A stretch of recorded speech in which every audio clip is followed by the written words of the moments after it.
Le problème de l'entreprise, c'est Dieu lui-même qui a commencé, parce que quand il crée l'homme, il lui dit: soyez féconds, multipliez, remplissez la terre, toute chose. Ce n'est pas multiplier vous, mais c'est multiplier. C'est que l'homme doit commencer par multiplier ce que Dieu a créé. Donc la notion déjà de la multiplication a commencé avant que l'homme ne soit formé. Et lorsque l'homme a été formé, Dieu déjà donne une entreprise à Adam.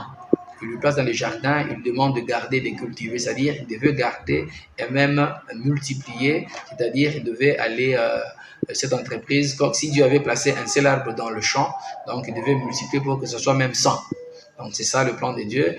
Nous avons la parabole de talent, nous voyons que Dieu était contre celui qui n'avait pas multiplié. Donc Dieu est là et il nous permet de multiplier.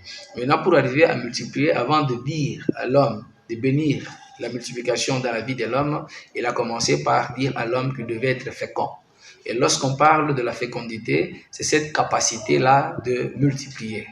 Voilà pourquoi quand on parle de quelqu'un qui a un esprit fécond, c'est-à-dire qui a un esprit qui peut d'innovation, qui est un esprit créateur, voilà pourquoi l'homme doit avoir également cette idée-là. Et la Bible nous dit également dans 3 Jean, le verset 2, et pour nous dire ceci: je souhaite que tu prospères à tous égards, comme prospère l'état de ton âme. C'est-à-dire qu'il faut la prospérité de l'âme, car c'est au niveau de l'âme qu'on prend des décisions, c'est au niveau de l'âme qu'on peut réfléchir.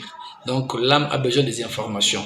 Il faut rendre l'âme féconde. Et lorsque l'âme est féconde, c'est alors qu'on peut arriver à bien multiplier. Mais si l'âme n'est pas féconde, là, le problème va arriver pratiquement à se compliquer. C'est ce que nous pouvons voir à ce niveau-là. La deuxième des choses, nous pouvons dire également que l'homme doit se multiplier selon son espèce. Les arbres devaient se multiplier selon leur espèce. Et chaque personne est une espèce spéciale. Nous sommes des arbres plantés par Dieu, appelés à produire certains fruits. Et à ce moment-là, chaque personne doit savoir dans quelle espèce il doit se multiplier, dans quelle espèce. Et si on ne le fait pas, ça sera pratiquement compliqué. Voilà pourquoi la Bible dit, en nous, il a formé un projet. Il y a un projet qu'il a formé sur nous. C'est-à-dire, quand il y a le projet, c'est Dieu qui a le plan. Voilà pourquoi nous devons nous aligner sur le plan de Dieu, découvrir ce qu'on est et dans quel domaine on peut évoluer. Il faut éviter l'imitation, parce que quand on évolue dans l'imitation, là, on est en train de se bloquer. Mais il faut éviter l'imitation pour arriver à vivre la main de Dieu. Ce n'est pas partout qu'on est appelé à évoluer. Et aussi, nous prenons un autre cas, quand nous parlons de la fécondité, il y a aussi les temps de l'ovulation, c'est-à-dire les temps de la fertilité. Chaque personne doit savoir à quel moment il doit investir. Lorsqu'il y a la rentrée scolaire, on connaît les choses de la rentrée scolaire, à quel moment on doit passer la commande. C'est très important lorsqu'il y a ce problème-là, lorsqu'il y a toujours des périodes favorables. Si on rate ces périodes-là, il n'y aura pas moyen d'avoir le fruit. C'est-à-dire si on est en train de rater la période de la fertilité. Donc ça, c'est très important.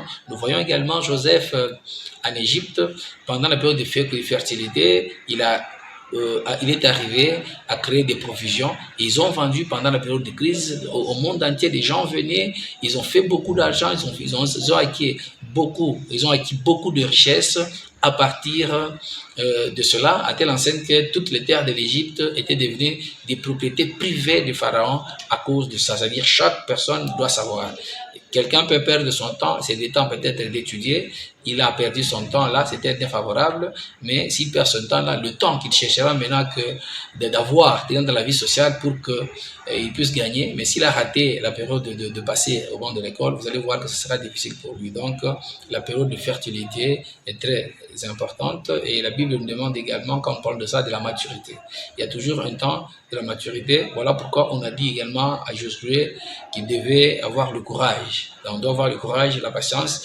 On peut être dans son champ, certainement les choses peuvent se bloquer, mais il faut aller jusqu'à la fin, parce que pas chaque arbre ne produit pas le fruit au même moment. Vous pouvez planter plusieurs espèces d'arbres, ce ne sont pas toutes ces espèces qui vont vous procurer le fruit au même moment. Donc, on doit savoir quelle espèce d'arbre et à quel moment le fruit sera là. Donc, ne disons pas que dès que ça échoue, c'est qu'on n'est pas dans son espèce. On peut être dans son espèce, mais ça peut prendre aussi du temps.